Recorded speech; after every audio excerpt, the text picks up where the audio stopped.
So what I'm claiming to have done here on this channel is use water pressure to essentially amplify the muscle that the mind uses to generate wisdom or insight.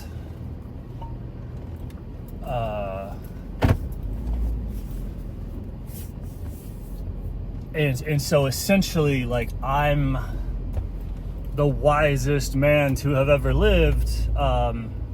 If you were to say that, like, the first monkey who ever swung a sword was the hardest hitting monkey ever, or, you know, you give somebody a gun and they're the greatest puncher ever. They punch harder than anybody with a gun. I kind of figured out how to do that, but with, like, wisdom or insight. And so it's not, I don't know, wisdom and insight isn't the be all end all. It's not like, you know, just like physical power isn't gonna solve your life problems, but it is, you know, it's part of the thing. Like, being able to move rocks and earth and build houses and do civilization is like part of the equation. And, you know, wisdom is also a part of that equation, and you can get very, very powerful wisdom, and it, you know, it solves a lot of problems, just like big backhoes solve strength problems in terms of, like, how many people and how heavy of things can you lift. It's like your ability to have wisdom is basically the rate at which you can progress in science or philosophy or anything else like that. Just like the ability that you can move heavy objects in construction. If you have, like, a lever, if you have a pulley, if you have a bulldozer, it just changes what you can do. So it's like amplify, like, I can amplify wisdom like 1,000. I don't even know how to calculate it, right? It's just lever fulcrum. Like, yeah, the bigger the lever, like, if my strength is the amount of force that I can output, if I use a lever and measure the force output, like, how strong am I? Right? So I've done that for, like, wisdom or insight or, like, sort of IQ. I don't really know what word to call it, but it's something like that. And so it doesn't fundamentally, I'm not, like, coming to different conclusions than any of the wise people on earth, right? I'm not necessarily, like, I'm not saying anything new. Like, I feel like all of my takes and all of these videos are very, like, bland, tried and true, traditional explanations, traditional teachings, traditional everything. Like, I am just middle of the road centrist in all of these takes. So it's not like wisdom suddenly, like, something new comes into being. Like, just because you have, like, a crane and a hoist and, like, power tools doesn't mean that you're building something different than a house.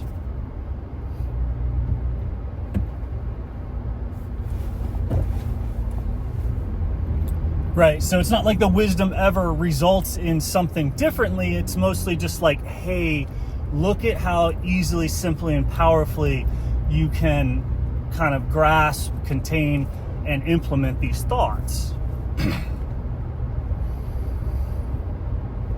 So I was gonna talk about women. To try and show the power of my insight, right? To speak of women as a male accurately.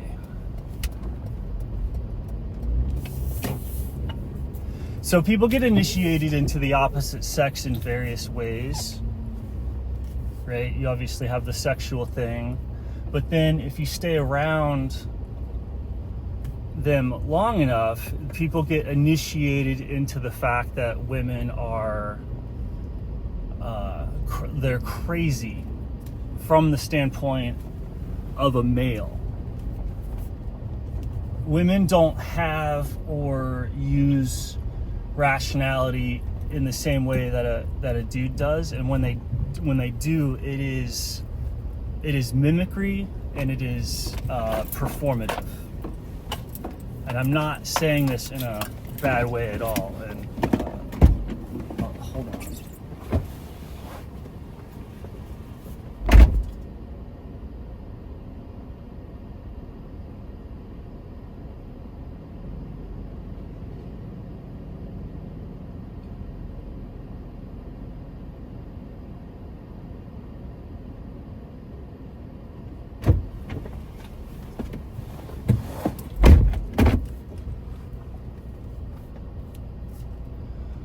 Um,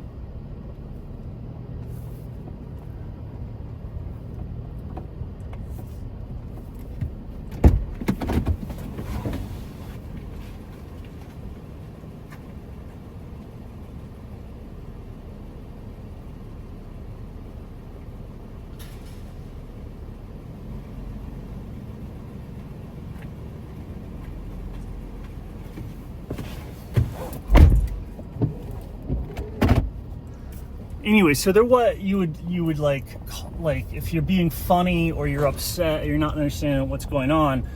Women are crazy. And it's like they are this container, this fluid sea of emotions, and like the truth is floating in them.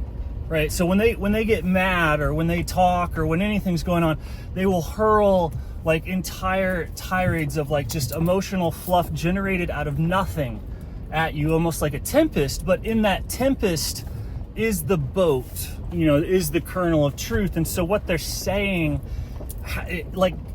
contained within it is something correct, and then just it's presented in a sea of lies and deceit and just every vice or every pathology. So like the goodness of a woman is floating in this sea of what they call emotions, or like they feel that way.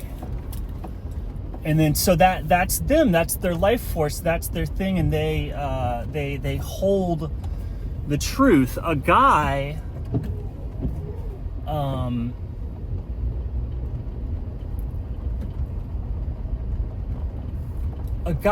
guys do something kind of different. They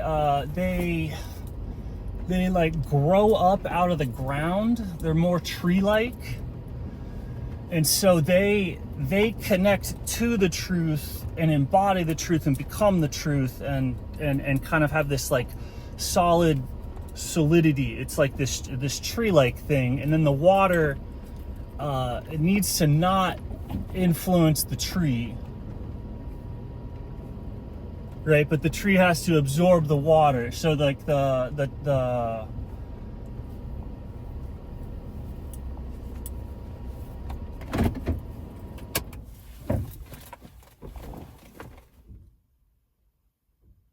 and then that's the initiation. So when guys and girls meet, though, the guy is in sort of seed form. And so then the initial thing is that whole like the seed is carefree. It can be tossed about and carried in the water, and that's the honeymoon phase, right? But then at some point the seed starts to either rot because it never lands and it decays, and the water kind of decays it and dissolves it. And that's what happens when guys get dissolved in degeneracy or what's happening with like multiple partnerships and stuff like that, is that if you get with a woman, you are in this sea of chaos, and it's life, it's vitality, it's love. It makes everything like feel good. And if you don't plant, though, like if you don't land and start like rooting or whatever, then you decay. Eventually you decay. I mean, you can't float. You can be like a coconut. Like if you're tropical enough, you can float in the ocean of femininity for quite a long time before landing on a deserted island and sprouting and like sort of having kids and a family and stuff like that. And you actually see that out here on Hawaii quite a bit. There's quite a lot of like old rich dads, So you can float around in seed form, but for the most part, for most seeds, for most of us, if you don't have tremendous wealth reserves, like a coconut can float around forever like that because they have a trust fund, right? And that's the liquid in the coconut. But most seeds do not have a trust fund, and so you need to land that season, sort of. Anyway, when you land, you sprout up, and suddenly, guess what? You're not responsive to the water anymore in the same way, right? You're not responsive. Because you've ground in, you've rooted, you've taken on like the responsibility that the life has given you. Like absorbing the water in that way causes the roots to sprout, sort of, which is what you would see as the family structure. So all the sort of psychedelic potential seed youth floating around are in that layer of reality where it's kind of dreamy, individual, I can go anywhere, right? And then the family structure, you root down into reality, like you're rooting down into the genetic ancestral tradition. You're suddenly not the forefront, the seed, the explorer. It's actually rooted down that way. But then in this rooted position, you're also able to start actually reaching up higher above and out of the water, or above and off the ground. Embodying it, not just flitting around up like a seed, right? These basic patterns, like plants are everywhere, right? So that pattern of how plants work is constantly vibrating, and it's actually the root or the foundation of our consciousness. Like we eat those plants, or the animals we eat those plants. So this pattern is in the very basic nature of our being. And what that you're looking at, kind of the life cycle of the tree of life, right? On the tree of life, the animalness is growing almost like a moss. And so the water stops responding, so the honeymoon phase is over, and then the love goes in, and it should be towards growth and all that, and then the thing's stable and the fruit's made, and then it all if the process happens and there's like a fruiting of this masculine feminine energy, right? This masculine feminine energy, it has to fruit, and then once the fruiting happens, the psychology, if it breaks free of the tree, you get the seeds are happening, the roots are happening, the whatever's happening in that your consciousness can actually expand. And then the only way to do this as an individual is through renunciation to the same degree. So you have to become a monk. If you don't root down into the genetic potential of like having and doing the family structure, the biology, if you don't root down into that, the only way to break out of the Maya materialism illusion, especially as a seed, you can't break out of something that's capable of moving and following you. So like when you're in a seed form, when you desire to break free or to go up or do anything, you can like manifest or throw the seed up there, sort of. The seed can go up there. So it's hard to get out of it because it follows you. Once it's rooted and you intend to go up and out or around or whatever, it can't follow you. So that's why the imprisonment is the only way to escape, because otherwise the body will follow you. So you have to imprison yourself in the structure of the tree of life, which is the family thing, the biology, the stuff that this it's doing. And then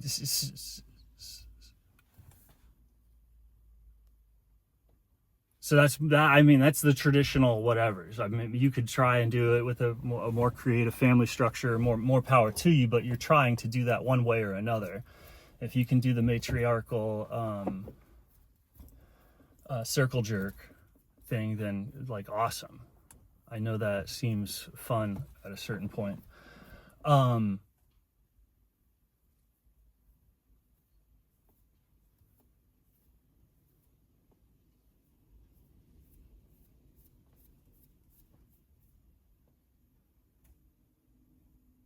Oh yeah, yeah. So the monk, but the monk thing, you're renouncing. You're going into the order.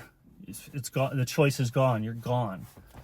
You're going into the position. You're going into the schedule, into the rigidity, into the rule, into the whatever, until the entire life is trapped. Like, you have to trap yourself as much as a family and kids traps yourself. So the only other way is to devote yourself to a order or a lineage, and then like. You have to trap yourself sexually, so it's like one partner, or no. The only other trap is no partner.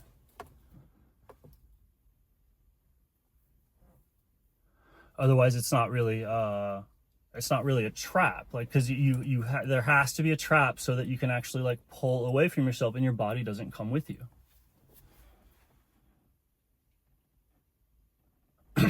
And by body, all the different parts of your body, your social body, your familiar body, the friend body, all of your networks, all of your possibilities, all of your everything that's your mind, or your consciousness, or your experience, or whatever, all has to be trapped. And then once it's trapped, only then is it possible to pull away and actually have freedom, of your awareness having freedom.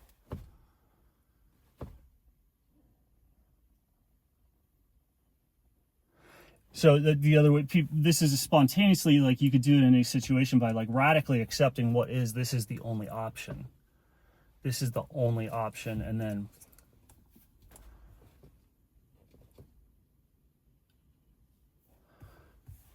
but the male female polarity, as it comes together and creates the family structure, creates the tradition, it creates the trap, it creates the seed, the womb, the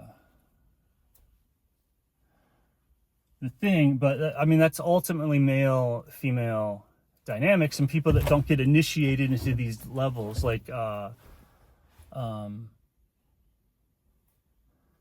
homosexuality, or sex culture with birth control, like sex with a strong avoidance of reproduction, right? Which is a complete, like, the sexual energy is being taken and rediverted. It's not like it's you don't have to get pregnant every time or anything like that, but just mentally having the block or the lack of desire for that to happen ultimately removes the sexual energy from the thing.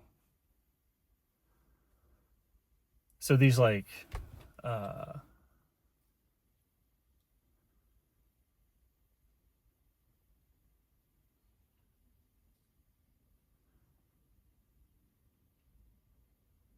and that's all it, like, if that's, you can understand the male female dynamic entirely in that way. Like, young guys are in seed form, and so they're in love, they are basically the feminine. Younger guys are women. Like, guys that don't go through this initiation of like having a family are basically women, because they're the masculine object, and they're a seed that just floats in whatever gets them laid, right? And some of those seeds, like, rot from not getting laid. They're just buffeted by the feminine, right? Like, if their masculinity doesn't sprout into lineage or offspring or whatever like that, then the feminine just drowns them, buffets them, rots them, or they're floating around in it just on the emotional, like, whatever. The best case they're playboys, on the worst case they're incels, but ultimately it's just being subjugated to the feminine. A guy that actually can take in that feminine energy sprouts and creates roots and does that family structure thing. And then the wiles and the emotional tantrums and everything of women suddenly does not affect the guy. And from the position of stability growing into the truth, you can see what's going on with the woman and not take it personally. Before that, anything that they do impacts you so much that it's all very, very personal. And you can't really access or find or understand the truth, or face the truth in the object, because when they bring it to you, it's a torrent of a drowning storm, and it's like there's so much bullshit. You spend too much time vomiting out all of the nonsense that they bring the truth to you inside of, which is really just emotion, right? But from the standpoint of logic, it's just complete fabricated nonsense. that creates all of the drama and everything that people see between men and women. And then if the guy actually roots, then that all the seduction, the drama, the power, the torrents of the feminine are not something they are subjected to. And if they are, it causes uproot and destruction.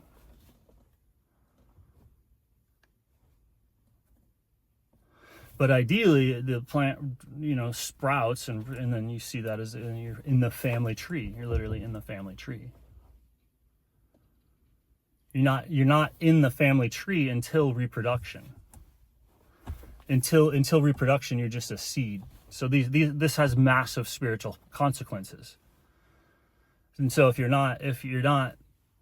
have not become a monk and renounced, and you have not had kids, or then you're floating in this seed form, and that has certain consequences on your consciousness and what is possible for you as a person.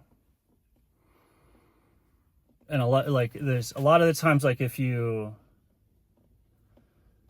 as an individual, some of this material gain, can be good preparation. Like what it does, it's just what's underneath everything. It's underneath everything. So whatever you do on this level is riding on top of that scaffolding of this pattern. So if this pattern shifts, if you've done a bunch of stuff up, that who knows what'll happen. Maybe good, maybe bad.